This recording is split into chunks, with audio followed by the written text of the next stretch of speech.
आदाब दोस्तों, मैं आपका दोस्त इमरान जफर। 2019 के इलेक्शन आ गए हैं। आज फिर से हिंदुस्तान की आवाम जो है वो उम्मीद लगाए बैठी है कि कोई ऐसी सरकार आए जो सिर्फ झूठे वादे ना करे बल्कि गरीबों के लिए सोचे, हिंदुस्तान के लिए सोचे और हिंदुस्तान को आगे ले जाए। आप सब हिंदुस्तानी भाइयों को तो पता ही होगा, जितना झूठ 2014 से लेकर 2019 तक बोला गया, मेरे ख्याल से आज तक इतना झूठ कभी नहीं कहा गया और इतना बेवकूफ भी हिंदुस्तान की आवाम को कभी नहीं बनाया गया। मैं आपको एक बात बताऊं कि आज जब इलेक्शन आ गए हैं तो कोई अपने मुद्दों की बात नहीं कर रहा है। कोई भी ये बात नहीं कर रहा है कि मोदी जी ने उस टाइम पे क्या वादा किया था, कितने वादे किए थे हमसे, गरीब आवाम से, उनमें से एक भी पूरा नहीं हुआ। हमने इलेक्शन लड़ना है उन्हीं वादों पे जो मोदी जी ने हमारे साथ किए थे, ना कि आज क्या किया जा रहा है। आज बात की जा रही है कि हाँ जी, कोई भी बात राफेल डील पे बात करनी है, इनकी बात करते हैं। वो आपको पता नहीं है कि बॉर्डर में हमारे जो हैं वो जवान शहीद हो रहे हैं, तो आप राफेल डील की पड़ी हुई है, गरीबी की पड़ी हुई है, सिलेंडर की पड़ी हुई है, महिलाओं की पड़ी हुई है। आपको पता नहीं है क्या बॉर्डर में हमारा सैनिक जो है वो शहीद हो रहा है। बीजेपी के लोग ये कहते हैं, और मैं आपको ये बताऊं कि बीजेपी के लोग ये सवालिया निशान खड़ा करते हैं हमारी फौज पे। वो इसलिए क्योंकि हमारी फौज इससे पहले भी काम करती रही। ऐसा नहीं है कि हिंदुस्तान की फौज ने सिर्फ 2014 से लेकर 2019 तक काम किया। हिंदुस्तान की फौज ने बहुत बड़ी बड़ी जंगें लड़ी। जब भी हिंदुस्तान के ऊपर कोई बुरा वक्त आया, हमारी फौज ने अपने मुल्क के लिए अपनी कुर्बानियां दी। लेकिन मुझे अफसोस से कहना पड़ रहा है कि कुछ जगह मैंने ये देखा कि बीजेपी के साथ फौजियों की तस्वीर भी लगाई जा रही है, जहाजों की तस्वीर लगाई जा रही है कि भाई हमने बहुत बड़ा काम कर लिया। भैया आपने कुछ नहीं किया, हमारी इंडियन फौज ने किया, जो इससे पहले भी करती थी और करती भी है और करती भी रहेगी। तो फौज को आप इलेक्शन के साथ मत जोड़िए। रही बात दूसरी, आज कहीं पे हम बात कर रहे हैं कि हम मंदिर बनवाएंगे, हम मस्जिद बनवाएंगे, हम गुरुद्वारा बनवाएंगे, या कहीं पे हिंदू की सियासत हो रही है, कहीं पे मुसलमान के नाम पे राजनीति हो रही है। लेकिन मैं आपको एक बात बताऊं, उधर से हम पूरी दुनिया के साथ मुकाबला कर रहे हैं कि हमारा जो देश है वो आगे बढ़े, और जैसे चाइना, अमेरिका, ऐसे मुल्क हैं, हम इनके साथ मुकाबला करें। कैसे मुकाबला करेंगे? जहां हमारे अपने ही घर के इशू जो हैं, जहां हम सब भाई भाई जो हैं, हिंदू मुसलमान भाई भाई जो हैं, वो आपस में नफरत कर रहे हैं। हमारे जिस देश में जातिवाद पे सियासत हो रही है, जिस देश में धर्म पे सियासत हो रही है, मजहब पे सियासत हो रही है, हिंदू मुसलमान में सियासत हो रही है, तो मेरे ख्याल से वो मुल्क जो है वो आगे नहीं जा सकता। भैया मैं तो कहता हूं कि कोई भी पार्टी जो आपके साथ वादा करती है, अगर वो पूरा नहीं करती तो उसको हटा दो। 2014 के मोदी जी के वादों पे थोड़ा सा ध्यान दे दो। तो मैं आपको कुछ वादे जो हैं वो याद करवाता हूं। लिस्ट बहुत लंबी है, लेकिन फिर मैंने लिखने की कोशिश की जो मेरे जहन में अभी तक आया। मोदी जी ने वादा किया था कि मैं काला धन वापस लाऊंगा, और जिस दिन मैं काला धन वापस ले आया तो हिंदुस्तान के हर नागरिक के अकाउंट में 15-15 लाख जो है वो आ जाएगा। क्या हिंदुस्तान की आवाम को 15 लाख रुपया मिला? अगर तो 15 लाख जिसको मिला है वो वोट दे सकता है, हमें नहीं मिला, हम उनको वोट नहीं देंगे। पहली बात। अच्छा, मोदी साहब ने किसानों के बारे में भी बात की थी कि मैं, अगर मेरी गवर्नमेंट आई तो मैं किसानों के कर्ज माफ कर दूंगा। जरा गूगल करके देखो कि 2014 से लेकर 2019 तक कितने किसान जो हैं उनकी जान गई, किन्ने आत्महत्या की। जरा गूगल करके देखो। मेरे ख्याल से यह आंकड़ा जो है ये डबल हो गया है मोदी जी की गवर्नमेंट में।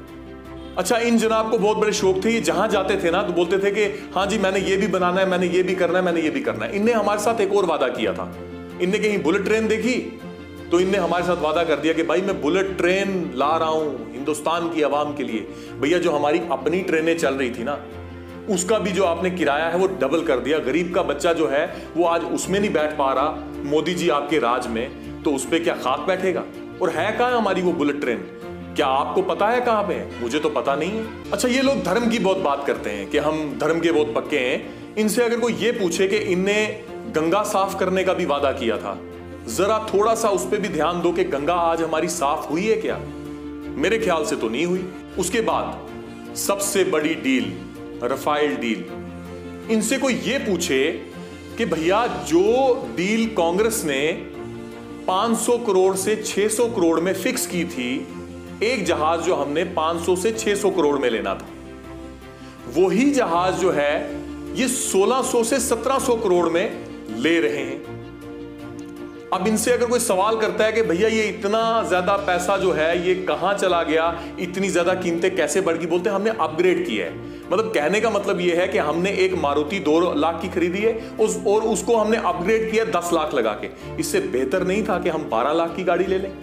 और हाँ, नौजवानों के लिए क्या वादा किया, नौजवान जो हमारे हिंदुस्तान की रीढ़ की हड्डी है उसके लिए क्या वादा किया कि मैं हर नौजवान को 2 करोड़ नौकरी हर साल दूंगा। तो आज मेरे ख्याल से 10 करोड़ नौकरी लगी होनी चाहिए, जैसा कि हमें मोदी जी ने कहा था। मोदी जी के जुबान के हिसाब से हमारे देश में पिछले 5 सालों में 10 करोड़ नौकरियां जो हैं वो लगनी चाहिए थी। क्या थोड़ा सा आप सर्च करके देखो कि ये क्या वाकया ये बात हुई है क्या? मेरे ख्याल से नौकरियां लगी क्या, जो थे बेचारे उनको भी बाहर निकाला गया। और उसके बाद एक और बात, बेटी पढ़ाओ बेटी बचाओ। जब हम इनकी बातें सुनते थे ना तो लगता था सच में देश में कुछ ना कुछ होगा। लेकिन मैं आपको बताऊं कि मोदी जी के राज में रेप केसेस में हमारे भारत ने पूरी दुनिया में टॉप किया है। और किसी चीज में तो हम टॉप नहीं कर पाए, लेकिन हां, रेप केसेस में हमने पूरी दुनिया में हमने टॉप किया है मोदी जी की गवर्नमेंट में। मोदी जी, बेटियां बचेंगी तभी तो पढ़ेंगी। बेटियां बचाओ बेटियां पढ़ाओ। हम बचाना भी चाहते हैं और पढ़ाना भी चाहते हैं। और हां, हिंदुस्तान की गरीब आवाम का जो आपने हाल किया पिछले 5 सालों में, अगर उनको भूले ना, सिलेंडर जो 300 से 400 में हम लेते थे आज वो 900-1000 रुपए के बीच में है, कई जगह 1200 में भी मिल रहा है। तेल की कीमतें देखो। और एक और बात कहते थे, जब हम पहले किसी गरीब से बात करते थे ना तो वो कहता था, हम बोलते थे भैया गुजारा कैसे चल रहा है, वो बोलता था कि दाल फुल्का खा के गुजारा चलता है। तो आज की डेट में मैं एक ही शेर कहूंगा कि वाह वाह मोदी तेरा कमाल, मुर्गा सस्ता महंगी दाल। आज दाल भी मुर्गे के बराबर हो गई है। क्या खाएगा गरीब का बच्चा? आप बताओ, आपने गरीब आवाम के लिए किया क्या है, आप मुझे बताओ। और हां, सबसे बड़ी बात कि हिंदुस्तान की जो सबसे बड़ी पहचान है वो है जिसकी वजह से पूरी दुनिया में हिंदुस्तान नंबर 1 पे आता है कि इतने धर्म, इतनी जातियां होने के बावजूद भी हम सब एक हैं। जो हिंदू मुसलमान सिख ईसाई का जो भाईचारा था मोदी सरकार से पहले, आज मुझे वो कहीं ना कहीं जो है वो टूटता हुआ नजर आ रहा है। और मेरी एक बात याद रखना, हमारी सबसे बड़ी पहचान है पूरी दुनिया में, वो पहचान को खत्म मत करो। मोदी जी उस पहचान को भी खत्म करना चाहते हैं, हमें उस पहचान को खत्म नहीं करना। हमें हिंदू मुसलमान के नाम पे इलेक्शन नहीं लड़ने, हमें मंदिर और मस्जिद के नाम पे इलेक्शन नहीं लड़ने, हमने मुद्दों पे इलेक्शन लड़ने हैं। जो मोदी जी ने हमारे साथ वादे किए थे, अगर वो पूरे हुए तो आप उनको वोट दीजिए, अगर पूरे नहीं हुए तो सरकार बदलने का वक्त आ गया है। और हां, हम जब भी कुछ मोदी जी के बारे में कहते हैं तो मोदी भगत हमारे पीछे पड़ जाते हैं कि भैया आप देशद्रोह, आप बीजेपी को वोट नहीं दे रहे हो, आप देशद्रोही हो। लेकिन आप मुझे एक बात बताओ कि हिंदुस्तान का आईन हमें, हिंदुस्तान का संविधान हमें इस चीज की इजाजत देता है कि हम किसी को भी वोट दे सकते हैं, किसी के खिलाफ बोल सकते हैं, किसी के हक में बोल सकते हैं। तो हिंदुस्तान की आवाम ने वोट दिए हैं, पूरा बहुमत दिया है मोदी जी को, और बहुत सी उम्मीदें थी मोदी जी के ऊपर। अगर मोदी जी ने अपना एक भी वादा पूरा नहीं किया तो हम उनके खिलाफ कुछ बोल भी नहीं सकते हैं क्या? आखिर में एक ही शेर कहूंगा, बहुत बढ़िया शेर है, मेरे ख्याल से लोगों को समझ अगर आ जाए, अगर अक्लमंद हैं तो समझ आनी चाहिए। अल्लाह वालों, राम वालों, अपने मजहब को इस सियासत से बचा लो। मंदिर मस्जिद कभी फुर्सत में बना लेना। जो नफरत से टूटे हैं पहले वो घर तो बना लो। अपने घर की छत को बचा के रखना, अपने पड़ोसी की दीवार गिराने वालों।